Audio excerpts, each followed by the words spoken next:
Okay. Hello, everyone. Good afternoon. Can I ask you very briefly, just in 1 minute, could you kindly unmute now? Pick a few names from the list of participants that you see, and then can you greet a few of them personally? Just call out their names. So, hello, Emong. How are you? Hi, Argel. Hi, Salvador. Can I ask everyone to do that? Can you unmute, please? And then just greet, because the format is so impersonal. So is that okay? Is it possible for them to unmute? Yes po, I activated the ano. Good. So very quickly Okay, lang, can I hello. ask Yeah, just to build a little community for Hi, this 30 John. minutes. yeah. Hi, Hello. Jackie. Hello. Good afternoon. Hi, Hi, ma'am. John. Good Hi, afternoon. Lara. Hi, Hi, Sonia. Jean. Hi, Hi, Lara. Aladdin. Hello. Hi, Ma'am Formoso. Hi, Lara. Kumusta Hi. SCCE? Hello, Hi, everyone. Rina. Hi, Doc John. Hi, Hi, Sir Mikey. Jackie Chan. Hi, Janelle. Good afternoon. Eddie, how are you? Eddie, Dr. Eddie pala. Hi, Hi, John. Rina. Thank you. I'm good. Good, Thank you. good to hear. Hi, Hello, Tanya. sir. Nice to see you here. Mikey, hello. Okay, I'll go straight away to the presentation that I prepared. So, for this particular session, I prepared some slides, just put together some slides. I wanted to focus specifically on systems thinking in applied ethics courses. So please take note that the request was for us to talk about teaching tools, to talk about how to teach it. So it's not so much the entire curriculum or the entire syllabus of business ethics that I wanted to take up. It's specifically one particular module within an applied ethics course, and that's systems thinking, which I'm trying to innovate in our courses. No, I'd like to show you a slide of the different courses that I teach. So I teach in 3 or 4 different units of of Ateneo de Manila. I teach in the Loyola schools in the philosophy department. I also supervise PhD um, dissertations in the John Gokongwei School of Management. I'm a full-time teacher in the Graduate School of Business. I teach part-time also in the School of Government, also in the Loyola schools.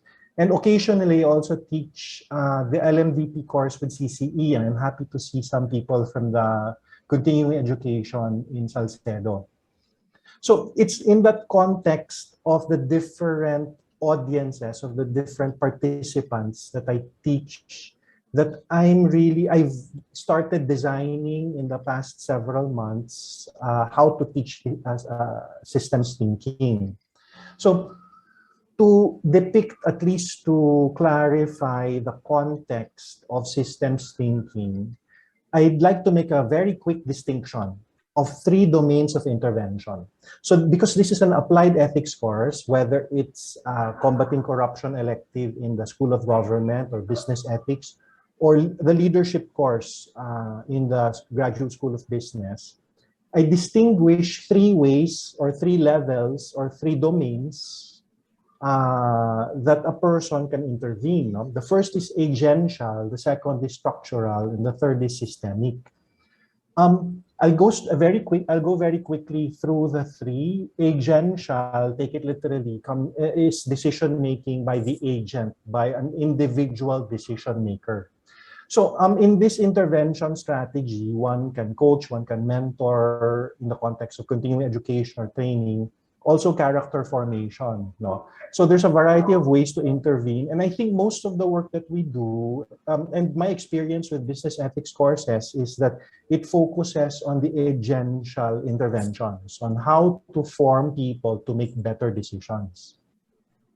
But it's also important, at least in the debate in the social sciences, to bring in the structural. Social scientists will depict that debate as which one has more impact, to form individuals or to change or intervene in structures. No?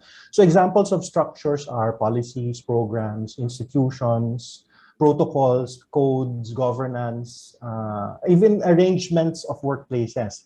I tell the story very quickly. I tell the story of there was once upon a time a customs head from the Bureau of Customs, who it was a structural intervention that the Bureau did. No, it was to remove the drawers from the assessors of customs, of those who assess customs taxes and so on and so forth. That was a structural intervention in that particular context. The third intervention the third domain for intervention is what is called systemic. You're familiar with this. We talk about how there are systemic problems. That when we talk about root cause analysis, for example, we speak about self-organization. This is where we start bringing up feedback loops, balancing feedback loops or reinforcing feedback loops. We talk about self-perpetuating goals, buffers, rules, paradigms, especially paradigms, etc. So with these three, I really use, if you ask specifically which reference I use, there are many possible references, but I use specifically chapter 6 of this book by Donella Meadows in order to capture the imagination of the students about systems thinking.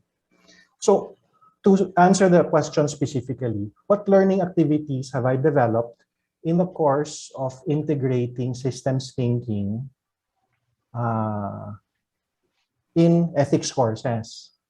So I'd like to give you a laundry list. So it's not very well organized, but at least I'd like to give some examples of some activities that I've tried to format and reformat and redesign in the past several months. No?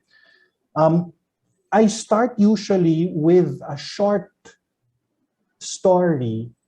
I say it's not really a funny joke, but there's this joke about the insane asylum entrance exam. So I tell the students, imagine there's an insane asylum, there's a mental hospital entrance exam, and it's very simple. If I can read it very quickly for us, it's just that people are let into a room where there are faucets that are open, and so water is flowing on the ground, on the floor, no? And then there are mops and buckets on the other side of the wall. So on one wall, you have the faucets that are turned on, water is flowing. On the other side, there are mops and buckets. So the entrance exam for the mental asylum basically is to observe which of the people go to the mops and buckets and start mopping up the floor. And then who among the entrance examinees will turn off the faucets.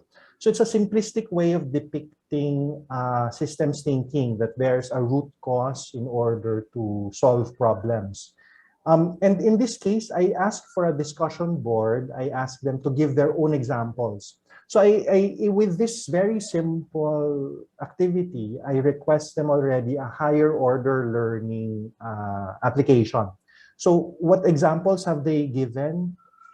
In the typical examples that they give are about traffic, about hiring, for example, firing, about the drug war, many of them, that's a consistent example that they use. And basically it's that it happens very often that people solve problems by only treating the symptoms and not going for the root cause. And that's the way I try to capture their imagination in systems thinking. There was a handout I prepared several years ago. I distributed to them. It's a simplification of chapter 6. I'll go quickly so that we can have more time for interaction. No? I also give examples. So it's important, I think, to be able to provide several examples. I've experimented with 3, 4, 5.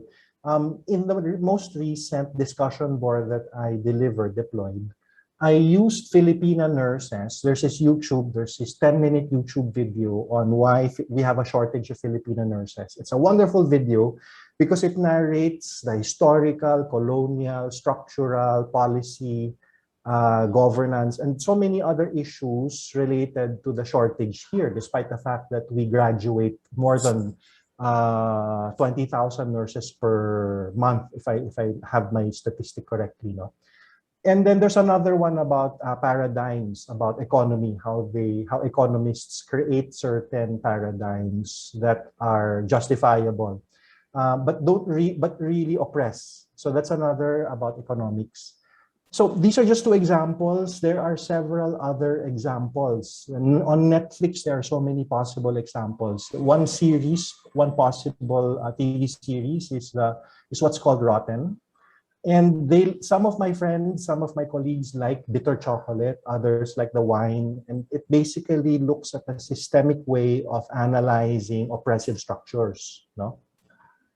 I also ask them, because we take up the systems thinking chapter 6 leverage points, which are the places to intervene in systems. I ask the students to make infographics. Here are some samples of infographics that they've given.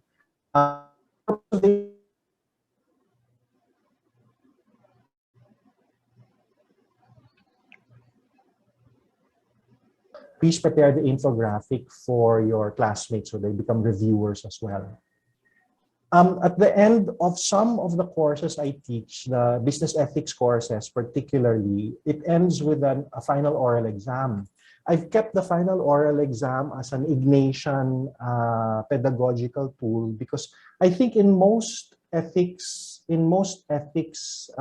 decision-making contexts, people need to be persuaded verbally.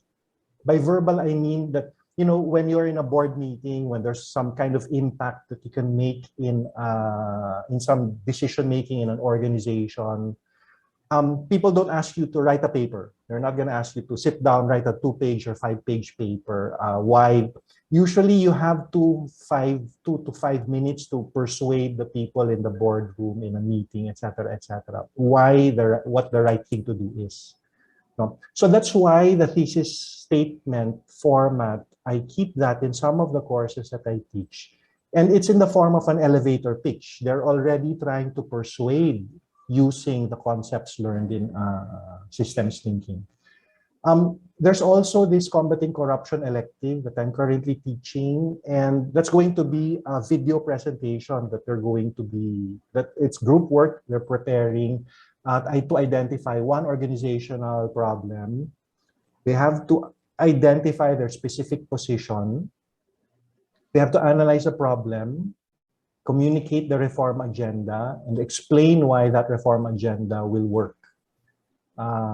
So to end, just in my last minute, I'd like to bring up and try to persuade you as well. Why is systems thinking an important skill? Especially now that critical thinking is so pervasive in our language, in what we talk about. So when we talk about critical thinking, I think systems thinking is embedded in that. And the reason for this is because I think the conversation often I hear among colleagues, people, when they talk about ethics issues, they talk about moral courage. They talk about how important it is to be able to do the right thing. But I think even before moral courage is called for, I think there's an importance that we should give to the creative ways that people can make decisions ethically. And that's what we call moral imagination. So that's really the centerpiece of my applied ethics courses. So it's really moral imagination. You'll find several YouTube videos on moral imagination. It was Patricia Verheyen who first conceptualized it. But I'd like to end with this definition. Moral imagination means envisioning the full range of possibilities in a particular situation in order to solve an ethical challenge. Take note of it. When we talk about a moral dilemma, the whole idea of a dilemma is that you have two undesirable options. Moral imagination requires us to think of third brilliant alternatives, or fourth or fifth, or as it's depicted here, a full range of possibilities to solve an ethical challenge. I'll skip this slide and just end with this. Indeed, moral imagination combined with creativity and moral courage enables both individuals and businesses to act more ethically in society. And I believe this is an essential skill that we should be teaching our students, especially those who are workplace-based and those who will be workplace-based, so that they have the creativity and the moral courage when they think of systems. So in that context, thank you for your time. I'm looking forward to our interaction. So thank you very much, sir, for your presentation. So the next half of the session po will be dedicated to question and answer session. So for anyone po na may question, feel free to leave your question in the chat box so we can read it out. Or you can also raise your hand and unmute yourself and say your question verbally na lang po.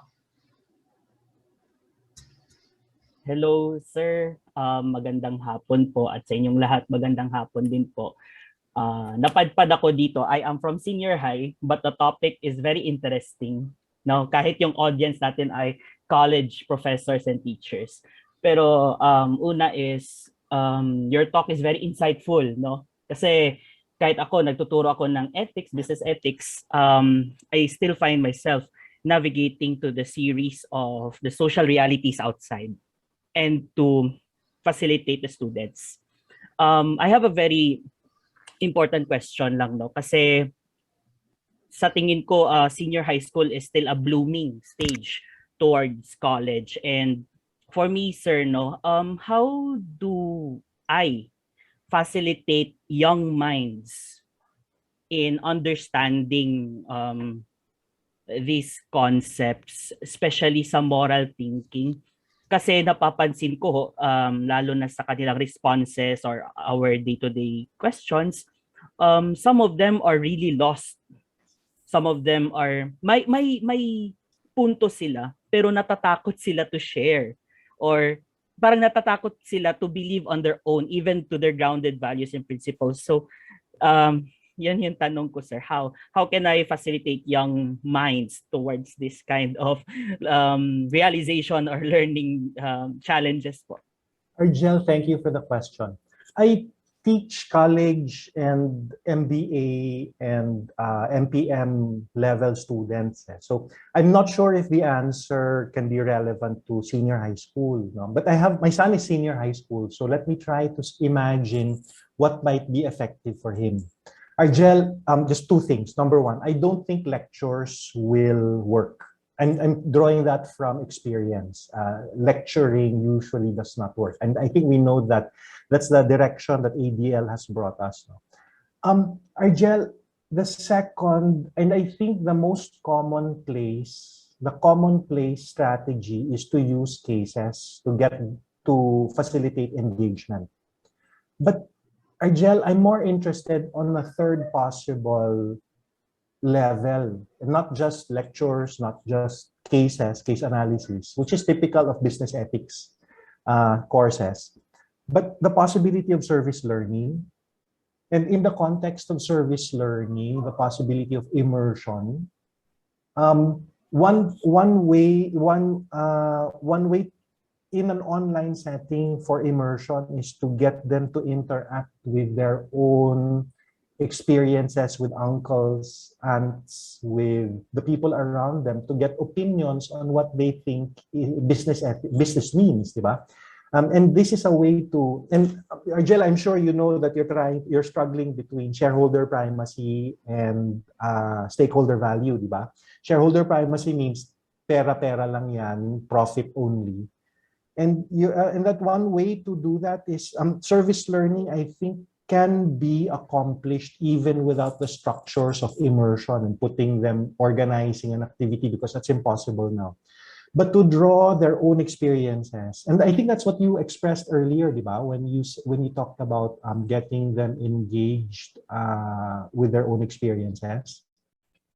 So, Argel, I wanted to talk about three levels. On the one hand, it's just the intellectual, the mental, give a lecture. I think that's the least effective. Use cases, use valuable cases, provocative cases. But I think if you bring in their own experiences by getting them to share their interactions with their businessmen, cousins, uncles, and so on and so forth, and get them to interview, on the senior high school level, I think that can make sense. That can be very provocative and engaging for them. Because they don't have access to business. They don't have access to corporate settings. So baka interactions with the people around them.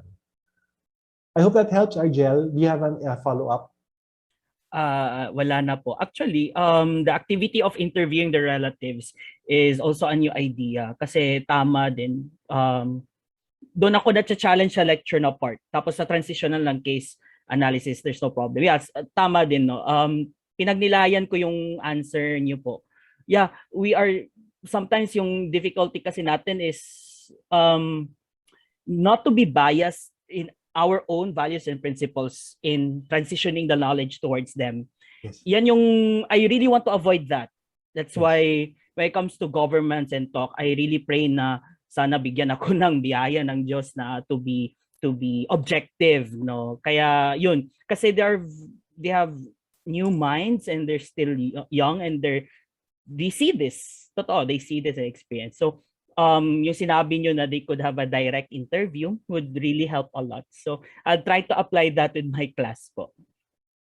Argel, I'll send you my email address. If you want to design that, I'd like to try that out. I'm always trying to develop learning materials in that context. So a one-pager instruction can be helpful, di ba? Yes. Yes, Sir John. Maraming salamat ho. Okay, thank you, Argel.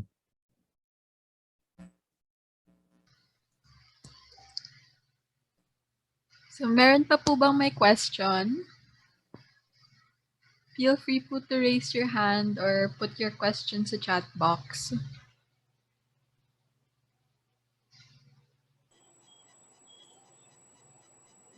Question.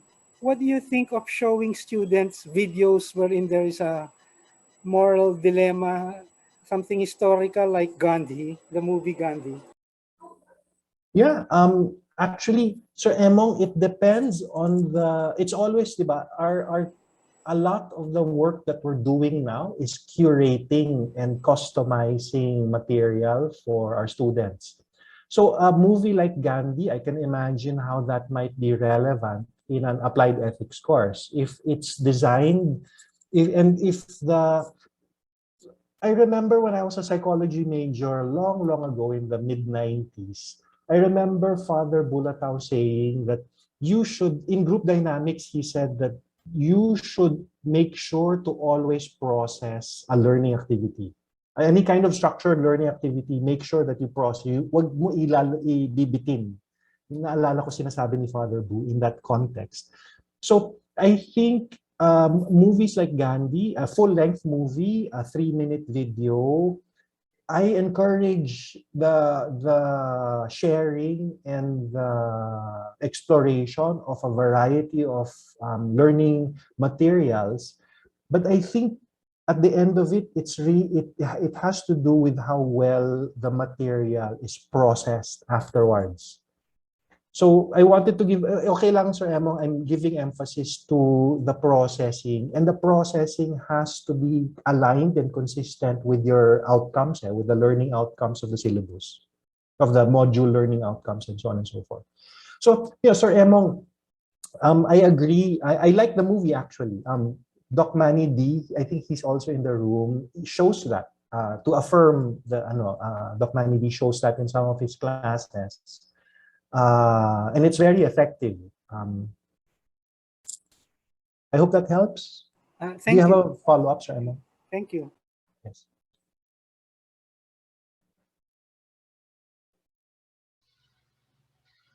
Anyone else po may question?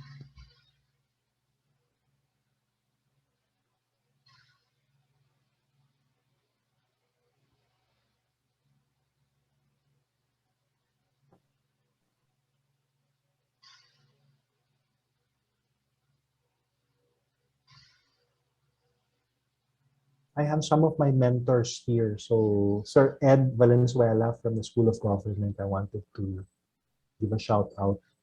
Some of my colleagues also from the law school, Tanya, hi Tanya. Also from Aves from the philosophy department. Ma'am Ivy from the Graduate School of Business, hello. Sir Jackie Chan, how are you? Ayan po, may pumasok pong questions sa chat. So, how do you grade po daw your systems thinking activities in your class? I make sure that there's a rubric You know what? I put a rubric in my presentation earlier. I sample rubric. So I make sure that I use the relevant rubric if it's a discussion group, if it's a discussion board, or if it's an oral exam. The ADL was very helpful for us to prepare, that taught us how to prepare rubrics and authentic assessments, diba? So how do I grade? I use a rubric. And then what happens when a student comes back to me asking, how can I improve? What can why did I only get a 3? How can I get a 4? A B lang, and then how can I get an A? It's the rubrics are so helpful to go back to, especially if they're very clearly articulated. I hope that helps with that answer, that the rubric is not the be-all and end-all of assessment, but I think it's a good first step in making things like oral exams, discussion boards, infographics, whatever learning materials they produce themselves. The rubrics are very useful. I hope that helps.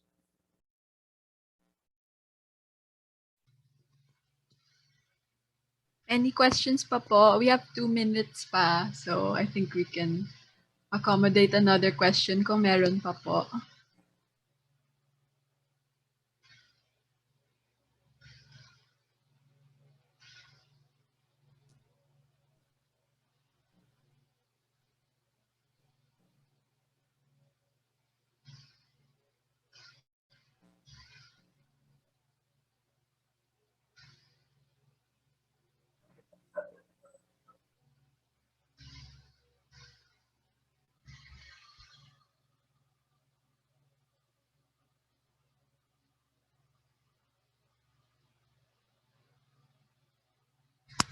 Ayun, may nag-raise po ulit ng hand.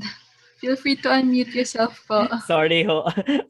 Because I really find the talk very interesting. Pasensya na, I have multiple questions. Kasi Sir John, yung sa final requirement niyo po, no, oral exam thesis statement on systems thinking. Tapos elevator pitch siya. How do we facilitate students oral presentation online? The oral exam, as it's usually, as we design it, is a one-on-one test. It's a one-on-one test. So it's actually long ago, if you ask some of the older Jesuit-educated Ateneans among us, they'll tell you stories like tatlo yung panelists, si Father ganyan yung oral exam ko. So actually, Argel, bugbog tayo sa oral exams eh. Diba? Bugbog tayo sa oral exams eh. And I say in that context that kaya bolero, joke to ha. So kaya bolero Atenista kasi bugbog sa oral exams. No, but seriously, there's something about eloquencia et sapientia that the oral exam, I think, is a valuable tool. And in that case, there are different ways to design oral exams. I had teachers and I know colleagues now, ang oral exam nila, just give me 3-minute summary and then we have a dialogue. That's fine. It means you have to explain things and dialogue with your teacher. The way I design an oral exam is that you have the entire 10 minutes to talk. So I really require students in my oral exams, the way it's designed is that you have to give a complete pitch. You have to give a complete presentation. And that's the logic behind the thesis statement. The thesis statement is supposed to contain a full presentation. So that's why they have 10 minutes or 12 minutes, depending on the student, on the design. So how do I facilitate it? I basically I ask them to submit mind maps. Sometimes I ask them to submit mind maps of the thesis statements. And then they use the mind map to navigate the explanation during the oral exam. So it becomes a reviewer na rin for the oral exam. So that might be helpful also, Arjen. Thank you, sir. Thank you. Kasi, You got my email address, so it's there lang. So you can have, your other questions. okay. Thank you, Sir John. Very Okay, good. so kung wala na pong questions, we can end the session na po. It's Maraming 52 salamat. na. So ayun po, thank you very much po Sir John or Sir Oscar for the presentation. Maraming For salamat the po, Tats. salamat Thanks, and John. thank you also to everyone who attended this session.